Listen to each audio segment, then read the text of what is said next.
Hello everyone, আসসালামু আলাইকুম। Welcome back to my channel. আশা করি সবাই অনেক ভালো আছেন। চলে আসলাম নতুন একটি রেসিপি নিয়ে। আজকের রেসিপিতে থাকছে রাজহাঁসের ডিম ভুনা।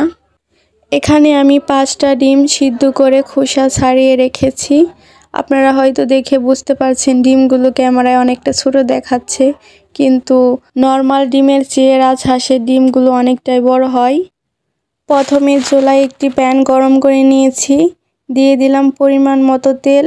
এখন দিয়ে দেব সামান্য পরিমাণ লবণ, একটু হলুদ গুঁড়া। এখন হলুদ লবণ তেলের সাথে মিশিয়ে নিলাম। দিয়ে দেব একে একে সবগুলো ডিমগুলো আমি হালকা ভেজে নেব।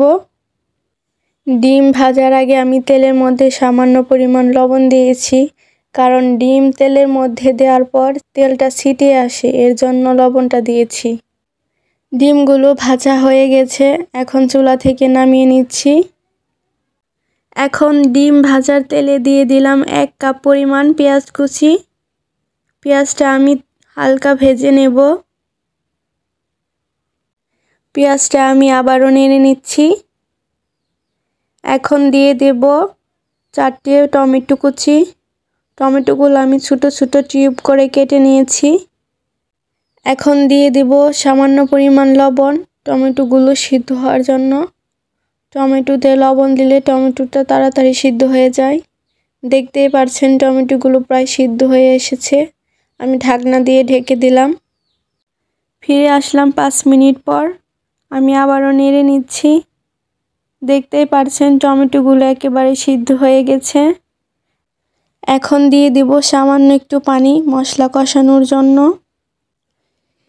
এবার দিয়ে দিলাম 1 চামচ হলুদের গুঁড়া, 1 চামচ মরিচের গুঁড়া, 1 চামচ ধনিয়া গুঁড়া।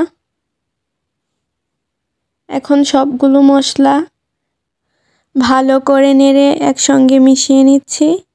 মশলাটা কিছুক্ষণ কষিয়ে নেব। দিয়ে দিলাম স্বাদ মতো লবণ। এবার দিয়ে দিলাম কয়েকটা কাঁচামরিচ ফালি। কাঁচামরিচগুলো আমি প্রথমে দেইনি, কারণ প্রথমে দিলে কাঁচামরিচের স্মেলটা নষ্ট হয়ে যায়, এর জন্য এখন দিয়ে দিলাম। আমি আবারও মশলাটা নেড়ে নিচ্ছি, নয়তো নিচে লেগে যাওয়ার সম্ভাবনা থাকে। একটু পর পর নেড়ে নিতে হবে। মশলাটা কষানো হয়ে গেছে। এ পর্যায়ে দিয়ে দিলাম ভেজে রাখা ডিমগুলো আমি মশলার সাথে ভালো করে মিশিয়ে নিচ্ছি। আর এখানে আমি কোনো পানি অ্যাড করব না, পানি ছাড়াই ডিম ভুনাটা রান্না করব। এখন ঢাকনা দিয়ে দেব। ফিরে আসলাম 5 মিনিট পর, ঢাকনা খুলে নিয়েছি। এখন ভালো করে নেড়ে নিচ্ছি। দেখতেই পাচ্ছেন ডিম ভুনা রান্না প্রায় হয়েই গেছে। এবার দিয়ে দেব ধনিয়া পাতা কুচি ডিমের সাথে ভালো করে নেড়ে মিশিয়ে নিচ্ছি। এখন এটা আমি চুলার আঁচ কমিয়ে আরও কিছুক্ষণ রান্না করব। রাজহাঁসের ডিম ভুনা রান্না হয়ে গেছে। এখন আমি চুলার আঁচটা বন্ধ করে দিলাম। সার্ভিং ডিশে নামিয়ে নেব।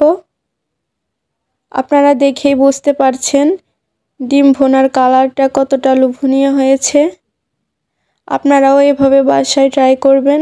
আর রেসিপিটি ভালো লাগলে অবশ্যই লাইক এবং সাবস্ক্রাইব করে পাশে থাকবেন। সবাই ভালো থাকবেন। আল্লাহ হাফেজ।